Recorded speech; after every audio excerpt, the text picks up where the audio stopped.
you're listening to Bold, Brown and British, a weekly podcast where we discuss what it means to be a brown person in a Western world.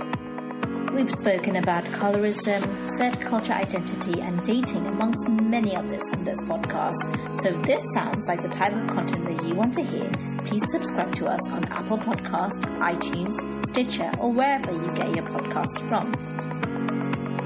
You can also message us on Instagram. The handle is @BoldBrownAndBritish, or drop us an email via our website at www.boldbrownbritish.com. So without further ado, let's get on with this week's episode.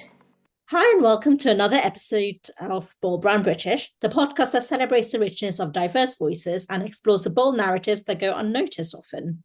I'm your host, Karina, and today we have a really intriguing guest with us, Tam Hussein, the author and journalist of the gripping book, The Darkness Inside. Tam, welcome to Bold Brown British.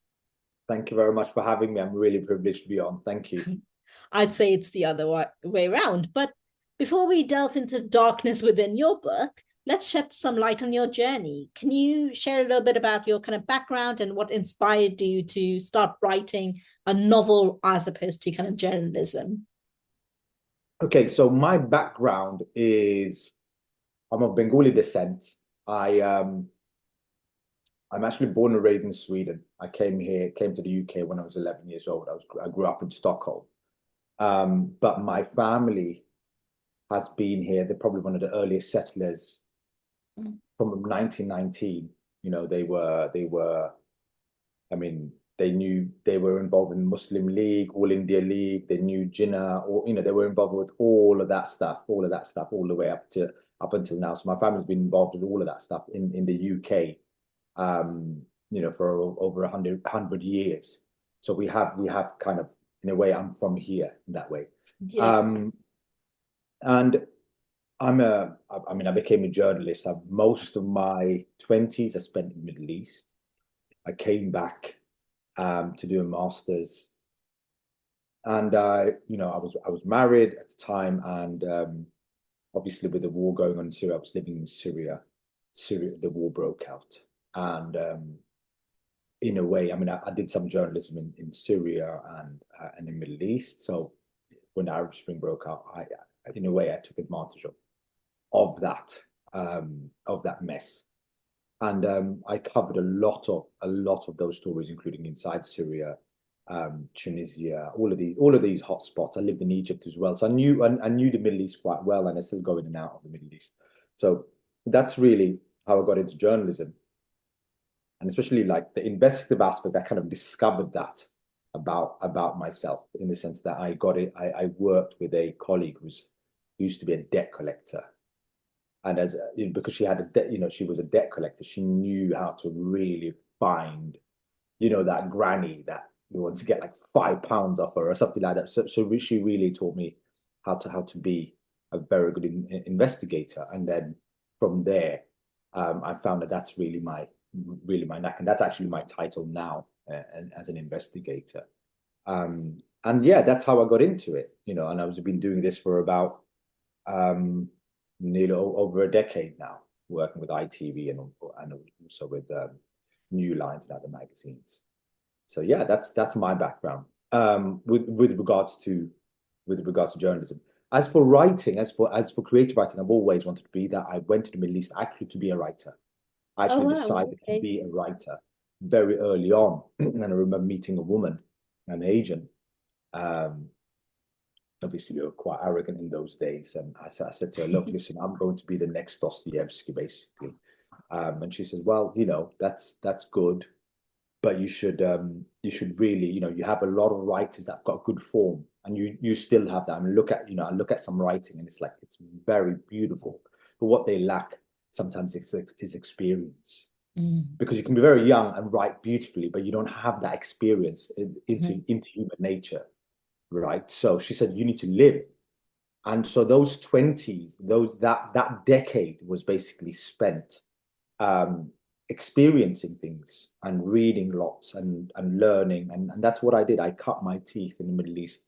I used to use, like Hemingway was kind of like that, the guy that I followed. So Hemingway went to war. That means I'm going to go to war.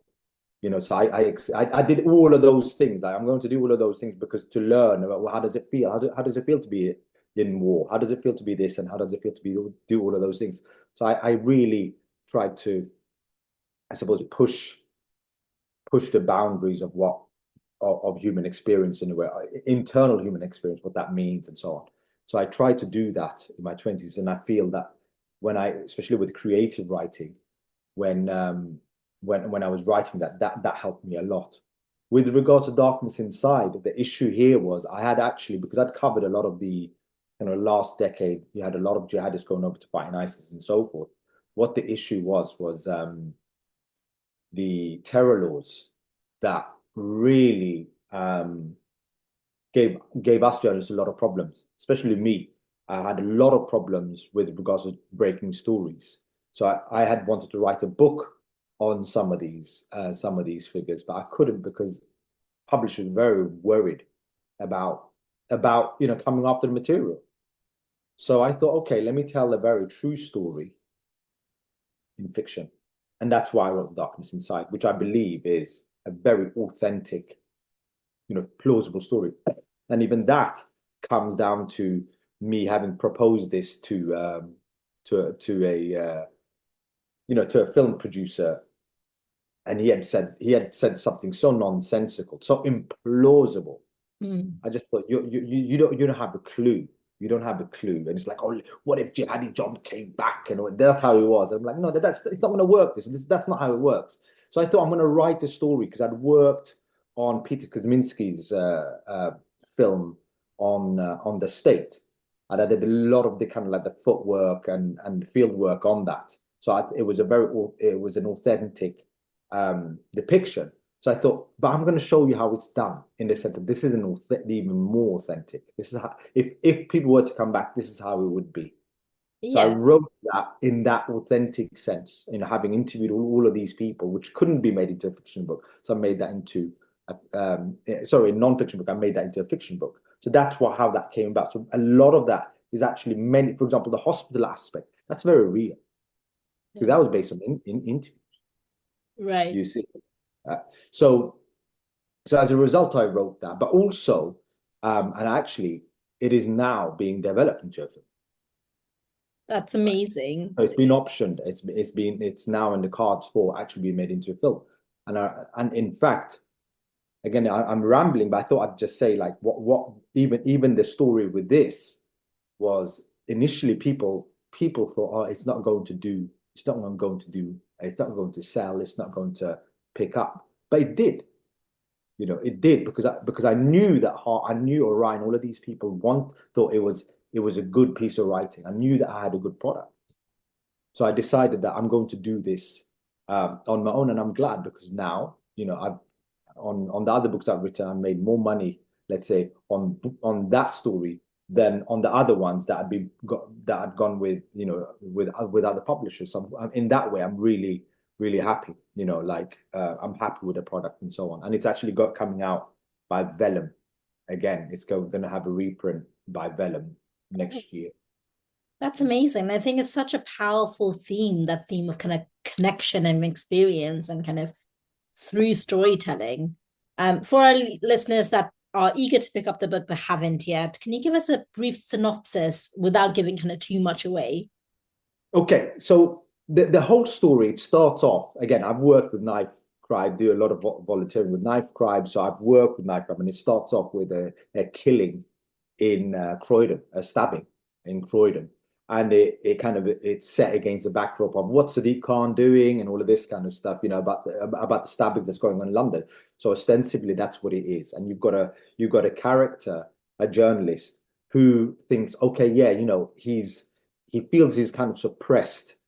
His ambition is being suppressed and he wants to rise. And he thinks, okay, I know what I'm going to do. I'm going to use this knife crime story really to further my career. That's not atypical of many journalists.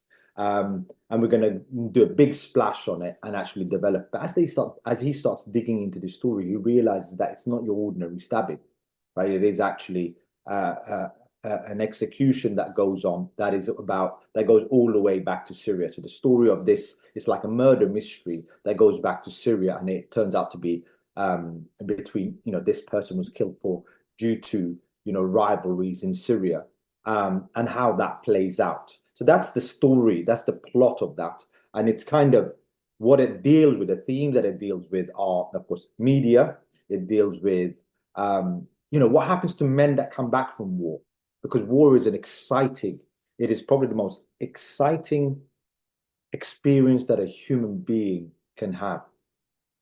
Not saying that it's not horrible and all of those things. So there are a lot of horrible things happen, but it is still very, especially for fighting men, it's exciting for all the horror. And you don't, and I think that a lot of people that have fought, they can never, it's very difficult for them to readjust back in civilian life. It's immensely hard. And that applies for, people of all faiths. They go, that's British Army men coming back and so on, coming back, they can't look at life in the same way, because, it's different. It's different. You're not being bombed, and so on. You're always very thankful, and so on. So that's one aspect of it, how men deal with war. And the other, of course, is dealing with the Syrian conflict itself and those issues involved in it. So there are these three themes that it deals with, and I hope to God that it's an authentic rendition. I sat down with a lot of people from different sides to tell that story. So that's what it's about. I think it is. I think, having read the book, I think it is very authentic. I think you navigate those themes really well, and kind of, it's a powerful play on words and kind of storylines and parallels. I am curious, because before reading the book, obviously you read the title, you read the cover, and the title alone evokes a sense of mystery and intrigue, and it kind of, you're kind of, I remember picking it up and saying, is this about, internal darkness? Are we talking about external, quite war crimes? What motivated you to choose the title, and how do you think it encapsulates the essence of the book? Well, I think you hit on it, because you see, when you look at, and I think a lot of us journalists, we did that, and we're still doing it.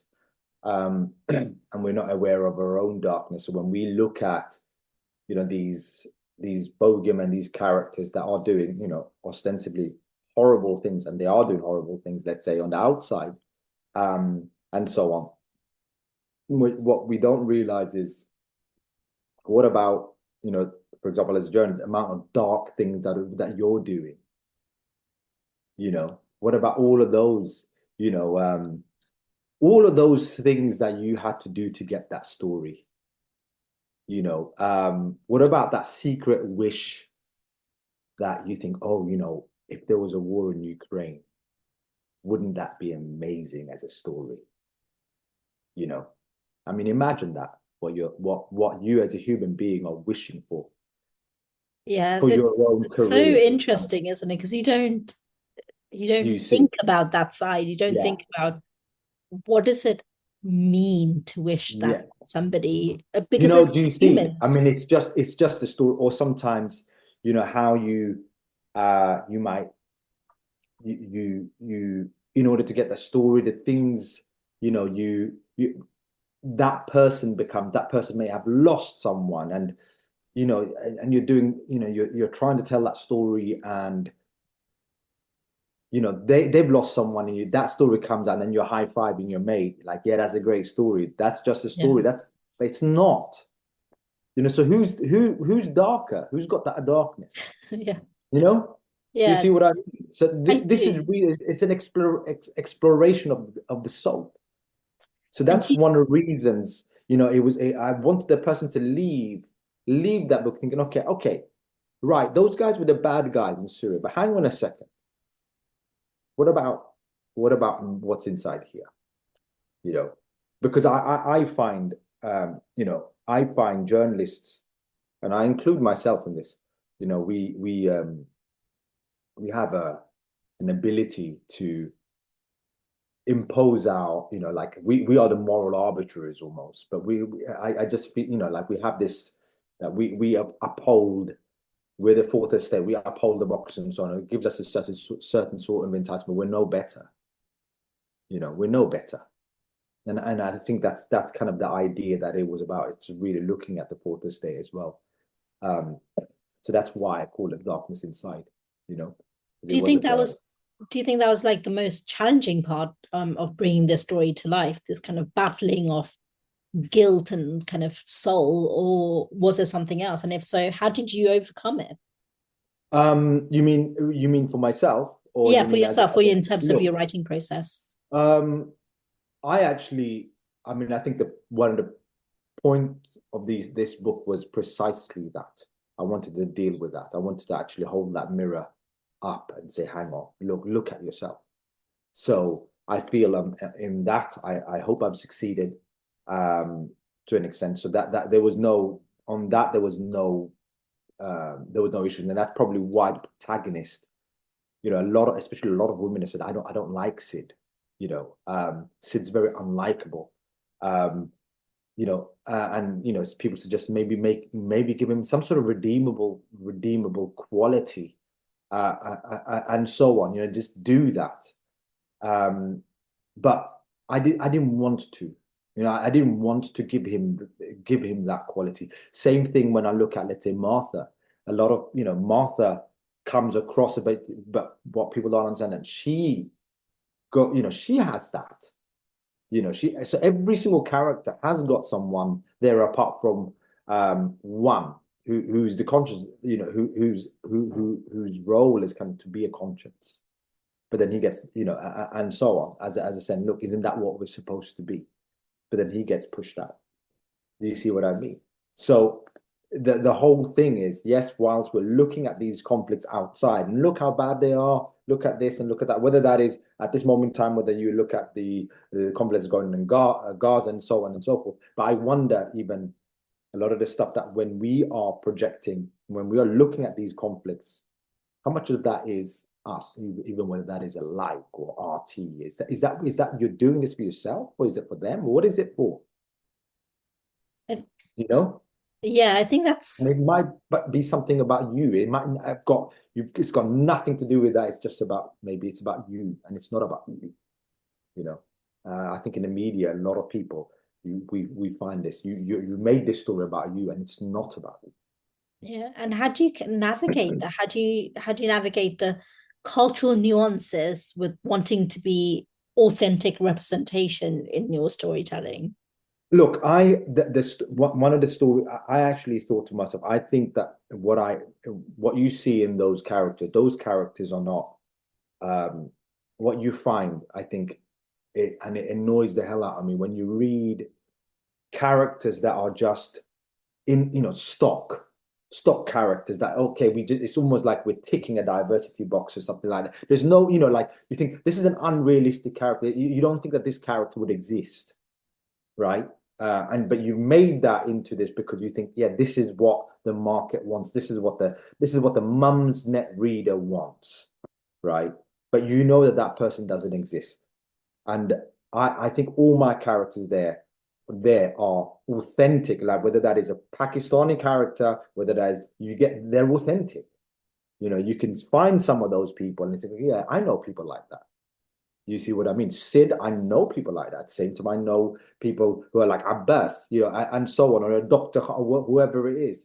They're authentic characters. And I wanted to write about that sort of thing. With regards to your question about how do I just feel to myself that I need to, if I'm going to write, I need to, and I remember this advice I was given, write boldly and write honestly.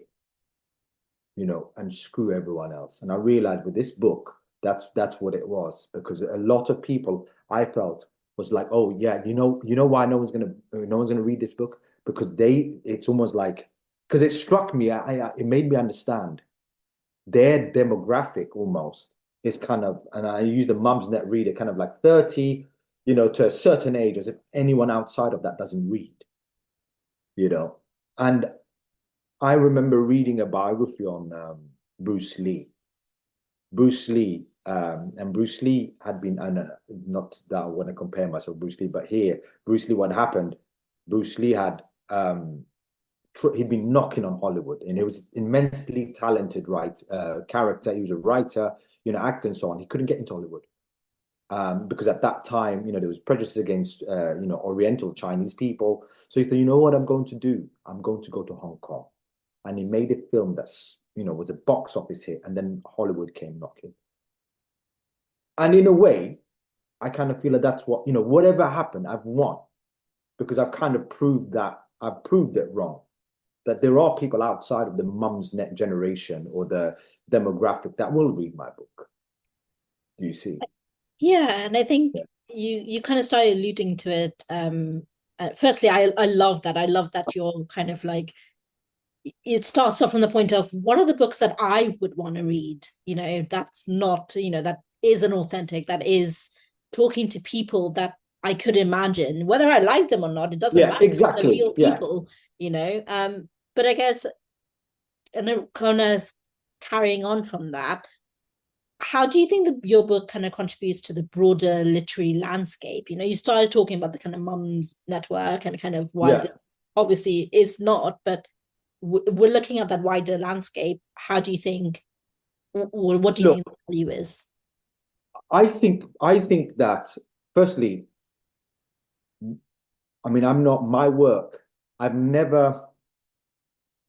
isn't literary. It's at a certain level, but I believe that it has to have a yarn. It has to be a good story. That's important for me as a writer. I want to tell you a story. I don't necessarily want to go into, when you read, I don't know, Ulysses, and there is a plot there, but you really have to read closely and so on and so forth, right? And I don't want my work to be there, but I look at, for example, Richard Wright is someone I look up to, in the way he wrote his stories. When you look at, Bigger Thomas, what a character, that's plot driven. At the same time, it says something quite profound, and he really cuts his teeth there. I don't want to be known. I'm not a Muslim writer. I'm a writer, on any standard is what I'm saying. Right. And I have my voice. And just like, let's say, if we use Muhammad Ali, is a good boxer, and and people will look at, his past, his Islam or his Muslim. That's a side issue. He's just a great boxer, and that's what matters. And that's what I want to be. So, it doesn't matter, and it's not to belittle that's an aspect of my identity. But I just want to be a good writer, irrespective, and I'm going to cut my teeth there. But at the same time, I decide I know, and I say that in I hate to be, I don't mean that in an arrogant way, right? I mean it like I have self-belief. I've done my 10,000 hours. I've read things. I know my writing is solid. I know the product. So when people tell me these things, it's like, no, I know who I am now. I'm in my 40s now. So I understand this, right? I don't need, someone doesn't need to come and tell me that you can't write, because I know I can. So I'm going to cut my teeth, and irrespective, come what may, because this book showed me that there are people outside who will read my work, irrespective of whether the mum's net, that I don't mean to, that demographic reads me or not. I couldn't care less anymore, if that makes sense. And that's how I look at it. With respect to them, but I know that those people wouldn't read me anyway, and I'm not gonna pander to them. No. If you want to read me, if they do read me, I'm privileged. I'm really happy.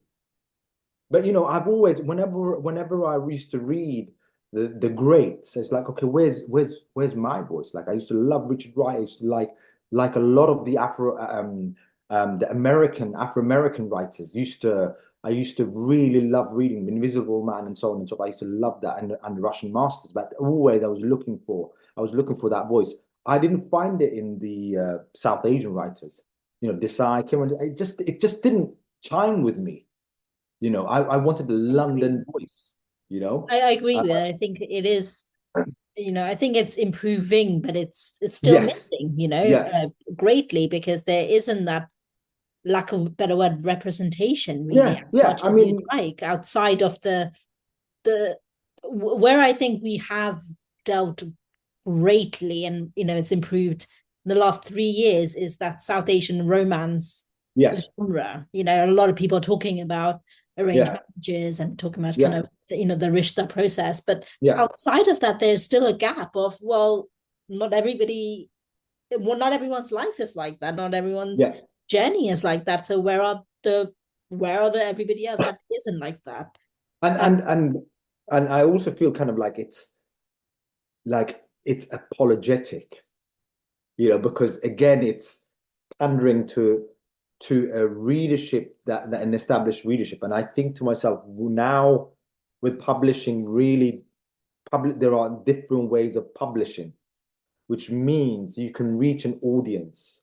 I can have a readership in Bangladesh or in London, outside of just outside of the publishing establishment or the agents, because the agents, they always talk about diversity, but they are very non-diverse, right? Do you see what I'm saying? And when they do pick people, it's like, oh, we like this sort, we don't like that sort. Now, I'm not going to go. I don't have a problem. I love the fact that I'm happy have to push. I don't because it drives me, right? And I do look at myself as someone who pushes boundaries and stuff, and not because I do see myself as that. So, but I'm more like, okay, come on, let's have some, But I kind of feel that now I can bring I can define terms, whereas before I was like, oh, please publish. No, no, no, I'll define my terms now because I know who I am. Do you yeah, see? which And that may come across as very arrogant, but I think I can prove that in either figures or interest. Do you see? So I know I'm like, listen, you guys missed out, yeah, not me. And I think again, I apologize to your listeners for being arrogant, but I can now say that. I think it kind of talks to that author experience quite a lot, which kind of is our next question. You spoke about how you kind of handle like negative feedback. But I'm really curious, kind of how do you handle feedback, negative, positive, and how do you think it kind of influences your future work?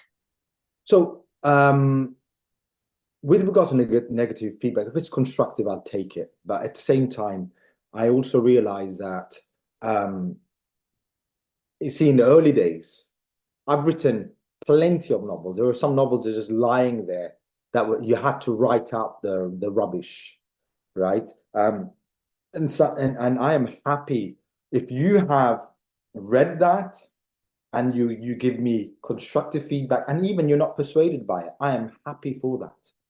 I'm just glad that or if you said you go this way, but I don't agree with this, or even the fact that, for example, I don't like Sid or whatever, no issues, that sentence, yeah, no problem. Style, because I know that style isn't necessarily my point of. I think I have a voice.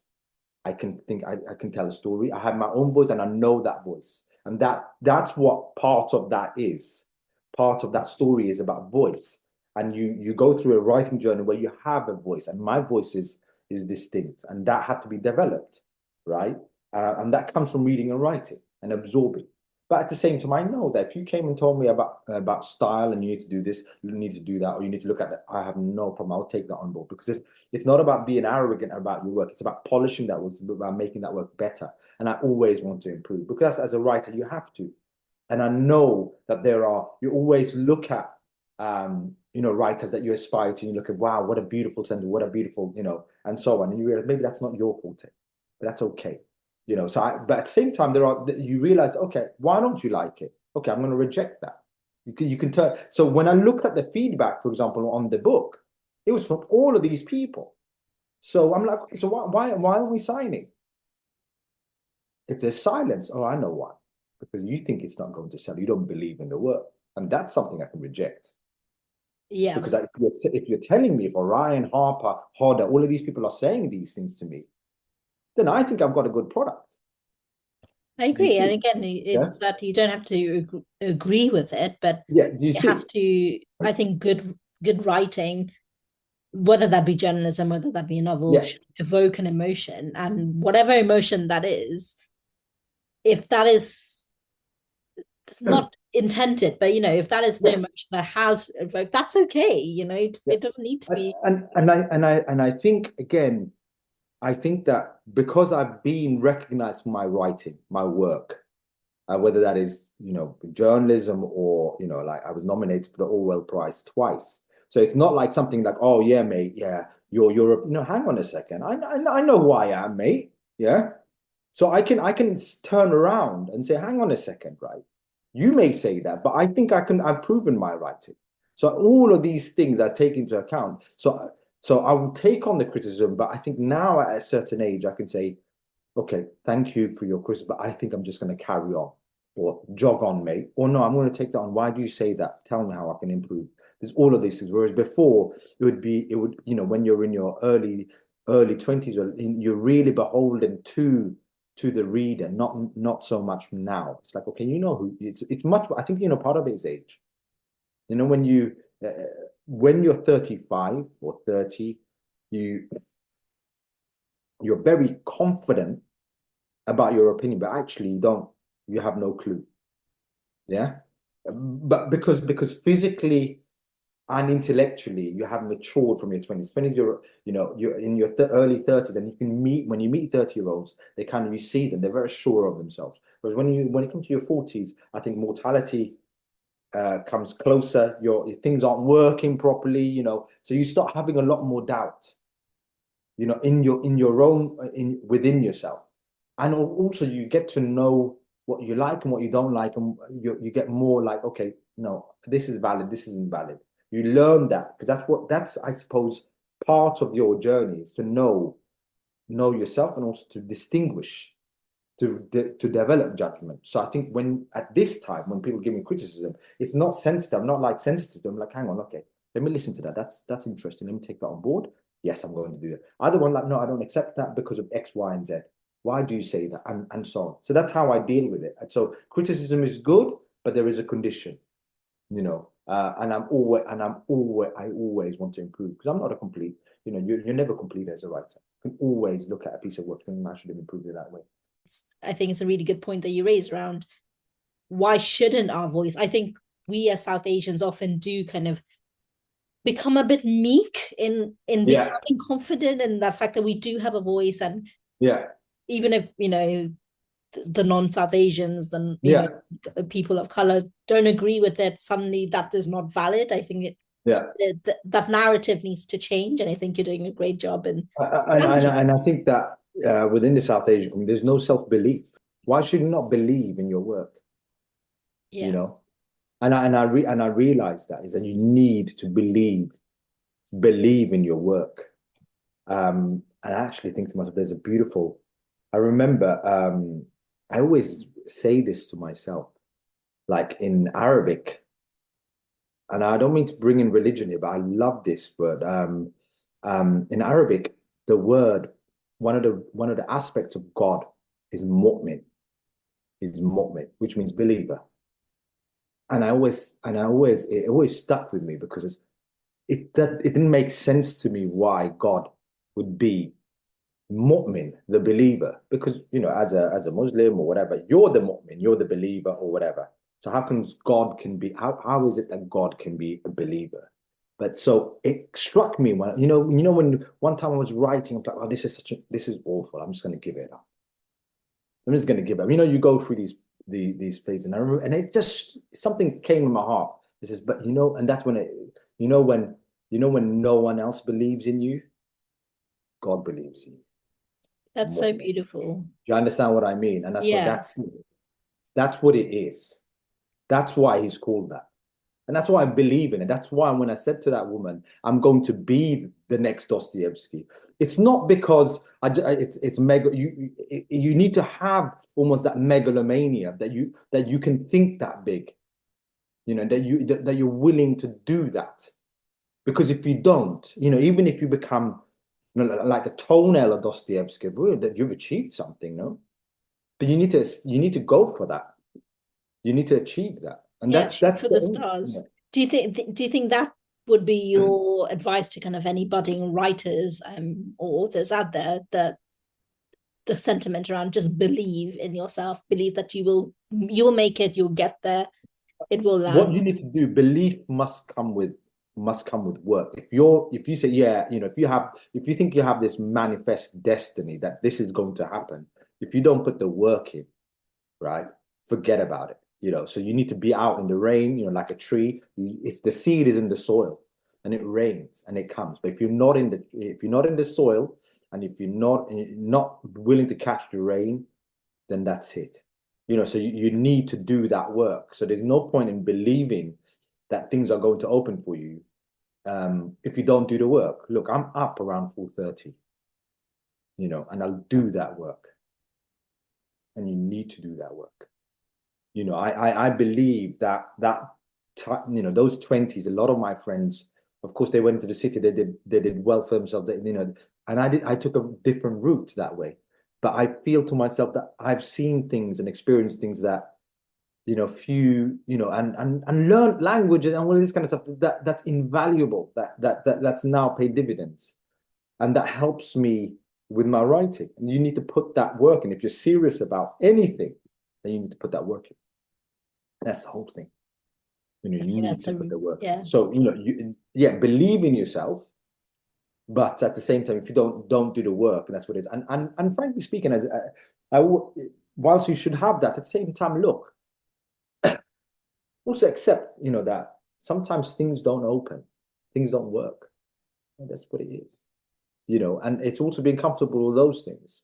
Look, I've been very fortunate that things have gone, but things may fall through. Things may fall through, and the movie might never get made. All right, okay. And there are people that are probably far more brilliant than you or me in, let's say, Pakistan or Gambia or whatever, that will never make it. Yeah, because of where they've been born. And that's the end of it. And we should just also start with, that idea of gratefulness, just thankful. Like you're in a place where you can realize, you can be whatever you want to be. Yeah, you can. Whereas if I was in, Gambia or Pakistan, no, I couldn't be anything that I wanted to be. That's why I never tell my kids, you can be anything that you want to be here because you're born here. Yeah. Not if you were somewhere else. And it's worth remembering that too. So it's a combination of those things. Yeah, I think and that's really... just to say, and I'm not necessarily like, if this idea of white privilege, where, for example, like if you were born in a white middle class and you have all of the advantage, well, good for you. Yeah. That's when you've been born, right? Yeah. And I love the fact that I've been put here and I have to push because whatever you achieve, you deserve it. Yeah, you work, and good for you. I'm not envious towards someone who was born in. It's great, good for you, because that's where you've been put. And just pass it on. That's all it is. And I plan to pass it on. That's how I see it. So I'm not like upset at you're a mum's net. No, that's just your circumstance. That's all right. It's okay. There's no dislike or hate towards it. That's just what it is. These are circumstances of our birth, and you can't choose that. So I just look at it like that. I'm not going to go into kind of like certain discourses which kind of vilifies one race over another simply because this person was born white, middle class, or whatever, and so on. It's okay. It's all right. I have no problem with that. Good on you. I think that's a really admirable approach, to be fair, to just kind of say that's okay, and it doesn't, unless it's directly affecting you and your success, there is no space for jealousy and envy, because what are they meant to do about it? Exactly. Using it for negativity. Absolutely, and because it affects you. Like pressure makes. I really believe pressure makes diamonds. Pressure makes diamonds. I just believe that. So you've got, they've got no choice. If you've been born whatever where you've been born, that's it. You accept that and move on. that's it. Yeah. Can you give us a sneak peek into future projects you might be working on? So I'm currently working on a non-fiction work, which is actually on the fall of the Republic. I've just come back from Pakistan as a result of researching that aspect. That I hope to have a draft ready for that this year. I've actually over COVID I've written a second part. Actually, it's a second parter. I don't know if you read guys like Balzac. Balzac had stories where characters interviewed. He wrote a series of stories, but some of these characters intertwine. So I've written another story where one of the protagonists are involved. But I'm in the process of redrafting that. So those are the two stories that I'd like to work on. And if it gets developed into film, then I'll be involved in the script writing. Fingers crossed, see if that takes off. But yeah, those are the things I'm working on, at least creatively. There are other of the journalism and things like that that I'm working on day to day. But that's what I'm working on. Sounds really exciting, to be fair. I'm sure it's a tedious process. It's a lot of hard work that goes into drafting and redrafting, but it sounds really exciting in the things that are upcoming and new narratives, as you said.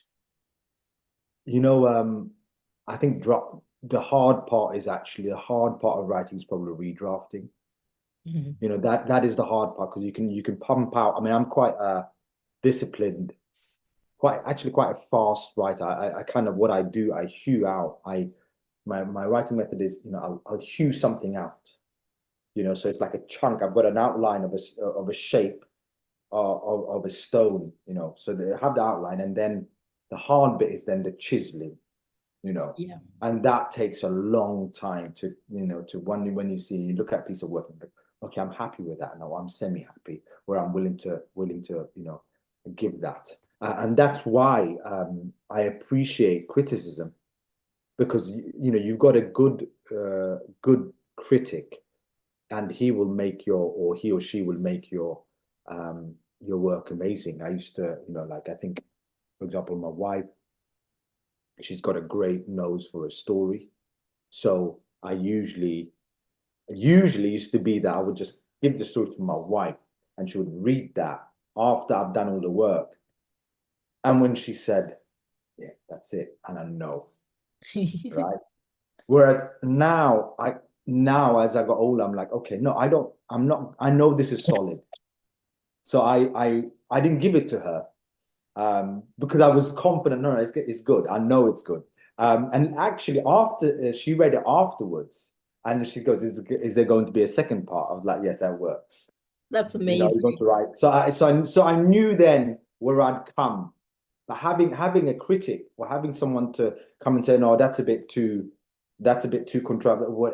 As long as you can give me a reason, I appreciate that. And a good editor is very useful. This kind of stuff you need as a writer, because you can't, otherwise you're too close. So yeah.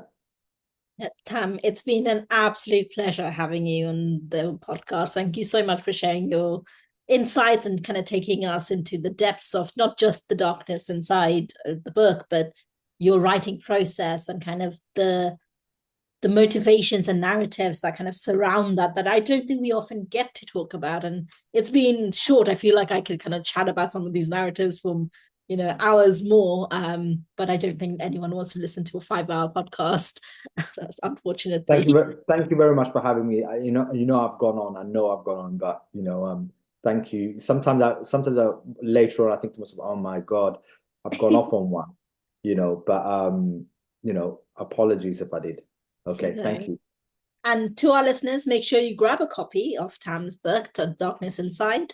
And until next time, it's Karina signing off from Bold Brand British. Stay bold, stay curious, and keep embracing the diverse narratives around you. Cheers.